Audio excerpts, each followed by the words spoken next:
Okay, let's unpack this. Imagine trying to understand someone's deepest ambitions just by looking at their public online footprint, their digital persona. Today, that's what we're doing. We're taking a deep dive into this fascinating GitHub profile for a user called ghostintheshell, use ArchBDUA. Yeah, and our source material is all right there in public, the GitHub profile metadata. Exactly. The username, the bio, descriptions of their projects, all of it. And what's really interesting, I think, is how these choices, from the name to the actual code they're sharing, they seem to paint a surprisingly clear picture. A strategic trajectory. Precisely. So our mission really is to pull out the key bits from this digital portfolio. Right. What does it tell us about mastering offensive security today? Okay, let's start with the username then, because Ghost in the Shell use ArchBDUA. I mean, it's not just a random string of characters, is it? No, definitely not. It feels very deliberate, like a blend. Right. Ghost of the Shell that immediately brings up ideas of like cybernetics, maybe espionage, consciousness, that kind of philosophical angle. Yeah, the whole digital ghost idea. But then you have the second part. Use ArchBDUA. Exactly. Okay. Which, for anyone who knows, points to Arch Linux. And using Arch, well, it suggests a certain type of person. Someone technical, a purist maybe, someone who likes building things from the ground up, understands the deep system stuff. That's it. Someone grounded in rigorous technical work, not just using easy tools. So you have this duality, the grand hacker narrative interest, but also the hardcore technical foundation. And then their bio just cuts straight to the chase. Learning to breath the best. Removes all doubt, doesn't it? To prune, meaning to completely compromise or gain control. But not just any system. But the best systems, Yep. the hardest targets. It's a clear statement of pretty high ambition. They're aiming for elite challenges. So given that ambition, how does their actual work, their projects line up? You said it wasn't random? Not at all. Looking at the repositories, you see a really systematic approach emerging. It clusters quite nicely. Okay, look where. Well, first, look at the foundational knowledge. There's hand-rolled AES in C and CP. Building AES encryption from scratch in C and C++ F. Yeah. Yeah, and the point isn't just mastering that specific algorithm. It shows they understand you need to get into the deepest layers to really innovate, maybe to bypass standard defenses later, not just using libraries off the shelf. Right. Understand it to break it or hide within it. Precisely, which leads right into the next cluster. Payload evasion and anti-analysis. Things like metamorphic payload API, Rust Packer, public VM mirror. Exactly. It's like a multi-pronged attack on modern defenses. Metamorphic code tries to rewrite malware automatically so it looks different each time. Avoiding signatures. Yep. Then using Rust for Packer's robust tools to compress and hide executables from analysts. And the anti-VM stuff. Public VM mirror. That's about detecting and dodging sandboxes, those safe environments where security tools run suspicious code. Basically, trying to hide in plain sight and counter analysis at every step. Wow, okay. That's covering a lot of bases. What about getting the malware there and controlling it? The C2 side. Good point. For command and control and the delivery, we see projects like patched fork of Havok C2 and PDF injection. Havok C2 is pretty state-of-the-art, isn't it? Yeah. But they've patched it. Forked and patched. Yes. They're not just using it, they're modifying it. Probably to avoid the standard detection signatures for Havok itself. That's crucial for staying hidden long-term. Makes sense. And the PDF injection. Well, you need to get the payload onto the target somehow, right? Weaponizing common files like PDFs, that's still a classic, effective way to get that initial foothold. Shows they understand the whole attack chain. And it seems they're not just using tools, but building their own helpers, too. Like Ghost in the Shell GPT and handy tools. Absolutely. That's the automation angle. Building a custom AI coding assistant, probably fine-tuned for offensive tasks and other personal tools. It suggests they want to be a force multiplier. Speeding up the complex parts. Exactly. Accelerating everything from research to development. It raises that big question, what happens when you seriously automate offensive security? And underpinning all this is their choice of languages. C, C++, Python, Go, Rust. It's quite a mix. Very deliberate, I'd say. It shows they understand picking the right tool for the job. C and C++ for deep control, maybe Rust for safety and performance, Python, or Go for quicker scripting or network stuff. Or like an architect using different materials for different parts of a building. That's a great analogy. They're choosing based on the specific need, control, performance, speed of development. What ties it all together is this vision. not just using cutting-edge stuff, but defining it by building from first principles. So if you connect all these dots, Ghost in the Shell use Arch BDW doesn't look like a casual hobbyist. No, it seems much more focused. Right. This looks like someone systematically building the skill set of a really advanced offensive tool developer. Yeah. They're clearly aiming for those elite roles, malware development, serious red teaming, maybe security research. It's a really fascinating glimpse, isn't it, into how someone cultivates these incredibly specialized, powerful skills in a field that's just constantly changing. Mm-hmm. And maybe for you listening, it sparks a thought. In a world where these kinds of technical abilities are being forged and refined all the time, what are the ethical frameworks, the operational security practices that absolutely must go hand in hand with them? Something to think about. Ever feel like cyber threats are just constantly shape-shifting, getting stealthier, harder to pin down? Oh, absolutely. It's a constant evolution. Well, today we're taking a deep dive into exactly that evolution. We're looking at metamorphic malware, autonomous worms, really sophisticated command and control. The C2 infrastructure, yeah. Exactly. And even surprisingly, the role the programming language Rust is playing in all this. A fascinating mix. Right. So our mission today is really to unpack why these combined threats are, well, so incredibly challenging to detect and defend against. And to really get that, you first need to understand how adversaries operate. I mean, the thinking has shifted in cybersecurity. How so? Well, we've moved beyond just relying on static things like file hashes. The focus now is much more on tactics, techniques, and procedures. TTPs. TTPs, right. I've heard that term a lot. So instead of just chasing, individual bits of malware, understanding TTPs means you're learning the attacker's whole strategy, their playbook. Ah, okay. So it's like moving from identifying, say, a single bullet to understanding the sniper's actual training manual. Exactly. Yeah. Much more powerful for building defenses. You see the bigger picture. Okay, so if TTPs are the playbook, how do analysts actually decipher it? Like, what's the ground level language you need to know? Yeah, you're hitting on the ground truth there. Ultimately, it comes down to assembly language, ASM. The machine's native tongue. Precisely. For malware analysts, understanding ASM is it's non-negotiable because attackers ship compiled binaries, right? Not nice, readable source code. Got it. So ASM is how you find the real nuts and bolts, the core functions. And how you can actually pinpoint the specific TTPs being used in that binary. It connects the high-level strategy to the low-level code. That makes perfect sense. And, well, that foundational knowledge brings us right to metamorphic malware. Now, I know about polymorphism, but this is different, right? A whole other level. Oh, absolutely. Far beyond polymorphism. Polymorphism, it just encrypts or packs a static payload. Right, hides the core. Yeah.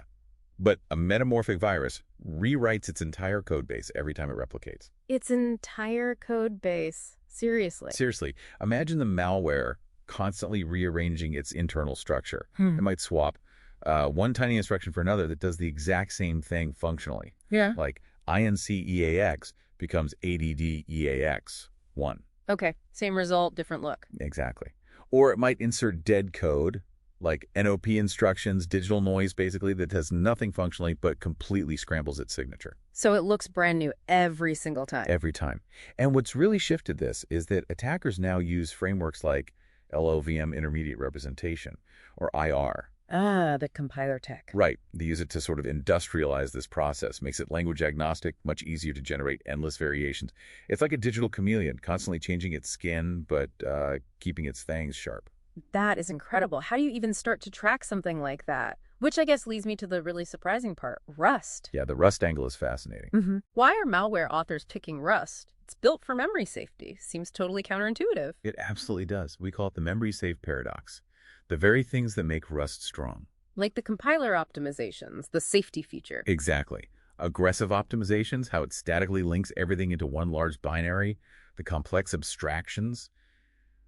Those strengths make the resulting compiled code incredibly difficult for traditional tools and even human analysts to reverse engineer. So the safety features actually become a shield for the malware. In a way, yes. It's like trying to understand a very complex sealed black box. Traditional signature-based detection. It often just bounces off. The Rusty Bureau loader is the perfect example. What happened there? They basically rewrote an existing C-based malware in Rust. Same functionality, but the Rust version completely evaded all the existing detection signatures. Just sailed right through. Wow. So it's like building this super secure fortress, but the attackers use the fortress design itself to make their infiltration invisible. Okay, so these things are incredibly stealthy on the machine itself. But how do they spread? How do attackers manage them, especially if they build up large numbers? They need control, right? Absolutely. That's where modern worms and C2 come in. Worms aren't just about destruction anymore. They're often botnet builders. Silently recruiting machines. Right. They propagate autonomously, maybe using vulnerabilities like WannaCry did, or through social engineering, just amassing this huge network of compromised machines. And once a machine is part of the network, The command and control channel, the C2, becomes the nerve center. It's how attackers issue commands remotely. Steal data, download more malware. the lifeline. It is. And the really sophisticated actors, they're now hiding their C2 traffic in plain sight, Yeah. using covert channels. Hiding commands within, say, Twitter direct messages, or using public content delivery networks. Traffic that looks legitimate, but carries malicious instructions. It makes detection incredibly difficult. And these methods, the spreading, the C2, they map back to those TTPs you mentioned earlier. Directly. Frameworks like IMIRE, ATT, and CK provide a standard language to describe exactly these kinds of adversary actions: initial access, command and control, exfiltration, all of it. Okay, so pulling this all together, Okay. what does this actually mean for you listening right now, whether you're deep in security or just trying to stay safe online? Well, the big picture is that the threat landscape is fundamentally shifting. Yes, memory-safe languages like Rust might close some doors for traditional exploitation. Fewer buffer overflows, maybe? Perhaps. But the malware that does get developed in these languages is proving to be stealthier, much more robust, and significantly harder for us to pull apart and analyze. So if the code itself is a moving target, harder to analyze, where does that leave defense? It forces a shift. We have to focus more on behavioral detection, not just what the code looks like, but what it does on the system. And crucially, disrupting those C2 lifelines, that's often the most critical point to break the attacker's hold. It definitely feels like a constant chase, this digital cat and mouse game. Makes you wonder what stands out most to you about this invisible battle constantly being fought. Welcome to the Deep Dive. Today we're jumping into a really intense digital arms race. It's this constant back and forth between software protection developers and the reverse engineers trying to break their code. It's a huge deal. Think about valuable software, intellectual property, even national security stuff. Exactly. And it boils down to sort of three main ideas, right? Code virtualization, mutation, and these anti-analysis tricks. Our mission today is to really dig into the big commercial protectors, but also look at what's happening on the academic side.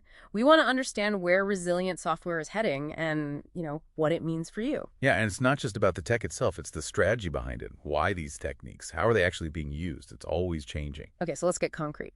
Commercial protectors, Thamisa, VM Protect, they're like the industry standards. names. But here's the twist, and it feels a bit weird. Malware authors apparently love them too. Why? What's going on there? Right. It's a critical point.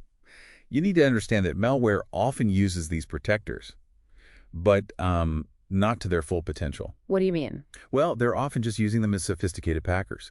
They want good enough evasion to get past basic security, maybe avoid automated analysis. They don't usually turn on all the really heavy-duty features, the ones that seriously impact performance. Ah, okay. So they skip the full virtualization hit. Exactly. It's like buying a race car but only driving it in school zones. They get the brand name, some basic evasion, but they avoid the massive slowdowns that legitimate software might accept to protect really critical code. That makes sense. So looking at Thamita, their strategy is like a moving target, isn't it? They keep changing their virtual machine design. Precisely. They've gone through multiple completely distinct VM architectures. Early on, more complex instruction set styles than these leaner RISC-like VMs, Fish, Tiger. Right, they read about those. And now these complex hybrids, Shark, Puma, Dolphin, Eagle. Each one is a fundamentally different puzzle for someone trying to reverse engineer it. It's designed to frustrate analysis tools and, frankly, analysts themselves. Okay, so constantly changing the lock. How does VM Protect compare? Their approach seems different. Yeah, VM Protect is more like building a single, incredibly complex fortress. Their focus is on extreme mutability, generating a unique instance for every single protected application. So every protected program looks different, even if it uses VM Protect. Very different. Their Ultra mode is famous for this, and you can sometimes spot their work by looking for unusual by 86 instructions. Things like BT, BTS, HLL, RCR, CNC JIT manipulation, rotations, stuff you don't see every day. It helps make each protected binary unique. Interesting. Different philosophies. But here's something really fascinating. Despite those differences, fundamentally, they both often rely on a similar core mechanism for their VM dispatchers. It's an optimized table-based indirect jump. Like jump D-word PTR base plus index scale plus displacement, that kind of thing. Exactly that structure. They obfuscated, of course, different registers, scale factors like 2, 4, or 8 bytes, sometimes huge displacements to throw you off. But that core indirect jump mechanism is common. It's efficient. That's a key insight, a shared technique, maybe a shared vulnerability down the line. Potentially. For highly skilled attackers, yes. It shows an underlying optimization they both arrived at. Okay, so that's the commercial landscape. Let's switch gears to the academic world. We're hearing about projects like Loki focusing on something called semantic hardening. What's that about? Well, it addresses a key weakness in purely syntactic complexity, the kind Femida and VM Protect often rely on. Syntactic meaning, just making the code look complicated. Pretty much.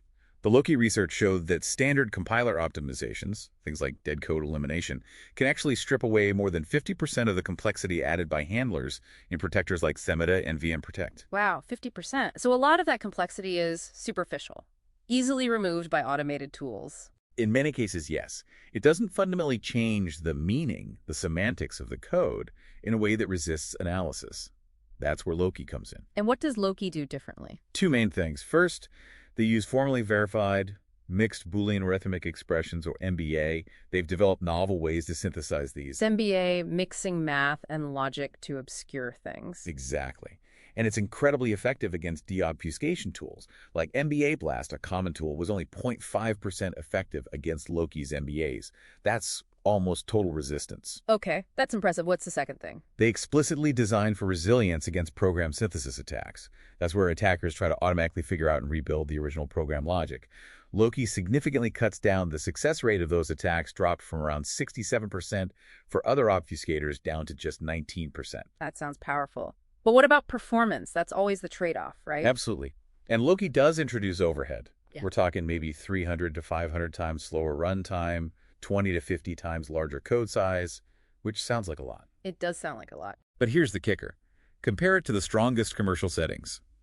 VM Protect's Ultra mode, for instance, slowed down a standard SHA-1 hash calculation by 15,000 times in tests.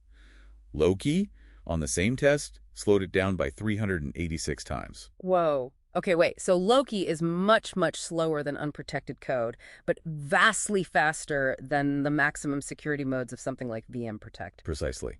It achieves arguably stronger, semantically grounded protection with significantly less performance impact than the brute force complexity of the top commercial tiers. It's a different kind of trade-off. That's a huge realization. So if you were designing the next generation of protection, how would you blend these ideas? Well, you'd want several key things. First, granularity and control. Let developers choose presets, maybe max security, that uses heavy semantic techniques, versus anti-automated analysis that focuses on defeating tools without quite as much overhead. Makes sense. Tailor the protection. Second, resilience by design. Build in that semantic hardening right from the start. Don't just bolt on complexity later. Yeah. And third, modularity.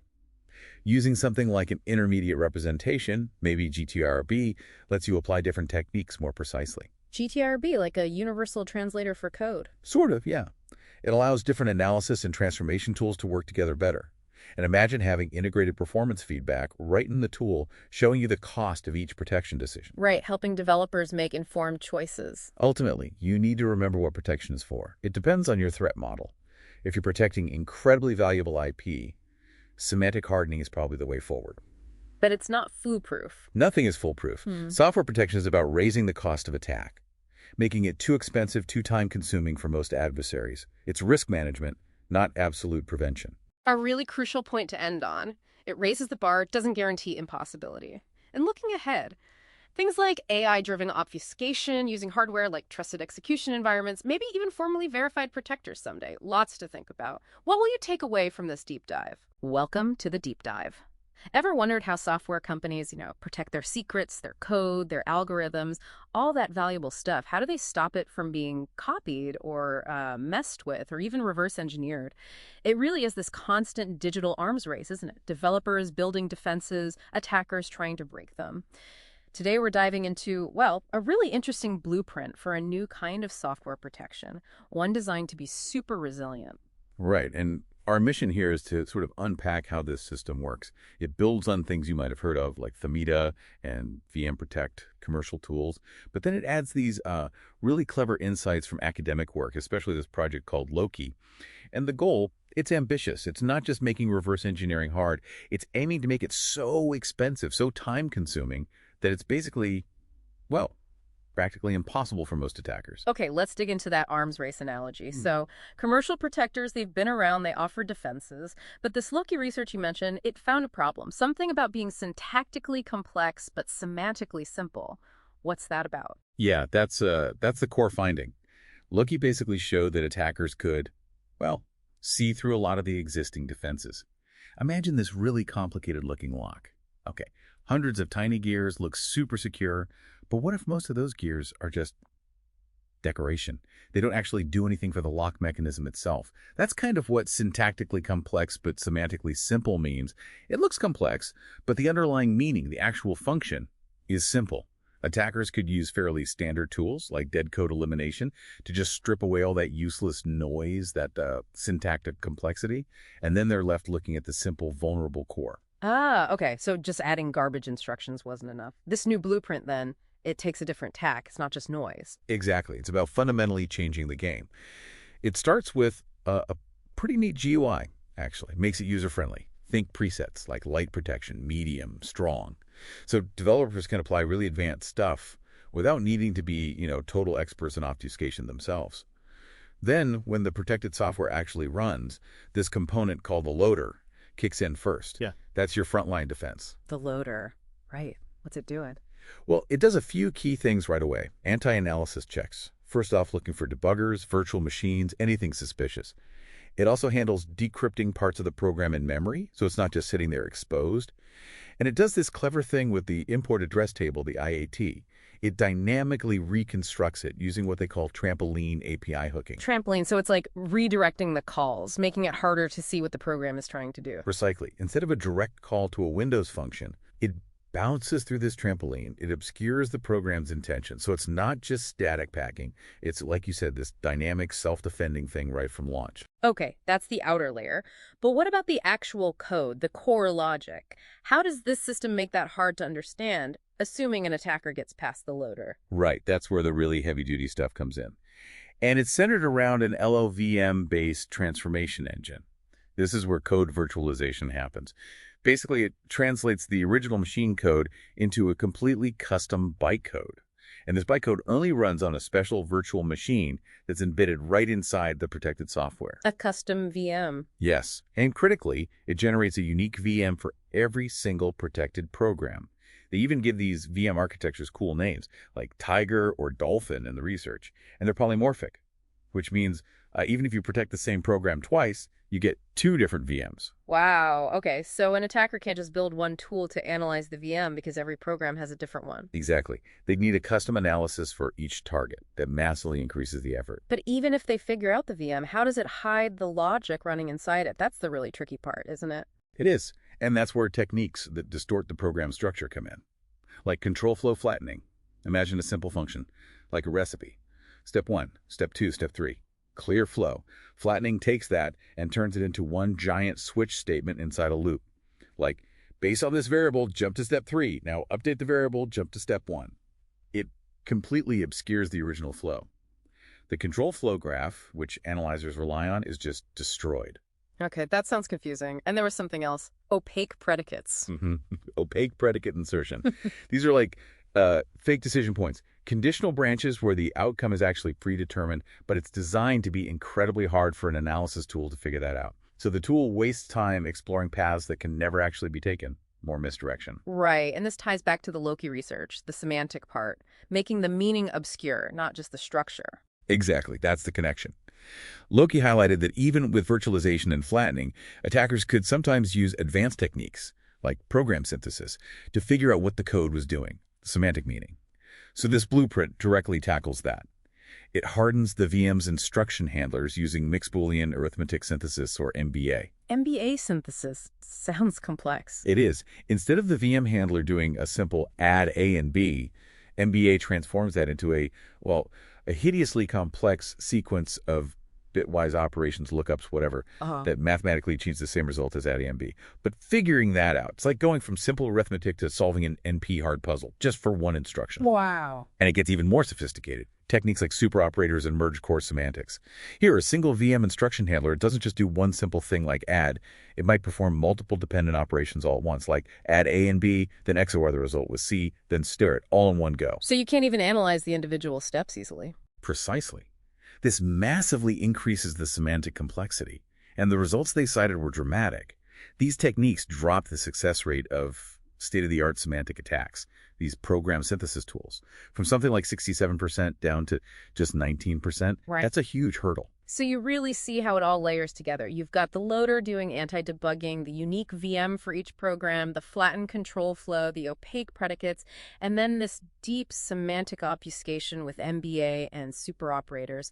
An attacker faces one roadblock after another. It sounds, frankly, exhausting to even think about tackling. And that's the entire point. It's about raising the cost, the time, the money, the sheer brain power needed to a level where, for most adversaries, it's just not worth it. Right. It pushes things back towards requiring that deep, manual, expert reverse engineering effort, which is incredibly slow and expensive. The arms race shifts from just adding noise to creating this deep-seated semantic complexity. And who knows, maybe the next step involves leveraging hardware security features, too. It really is fascinating. What stands out most to you in all this, for me? Maybe it's this idea of pushing towards transformations that aren't just hard, but maybe provably impossible to fully reverse. Is that even conceivable? Something to think about.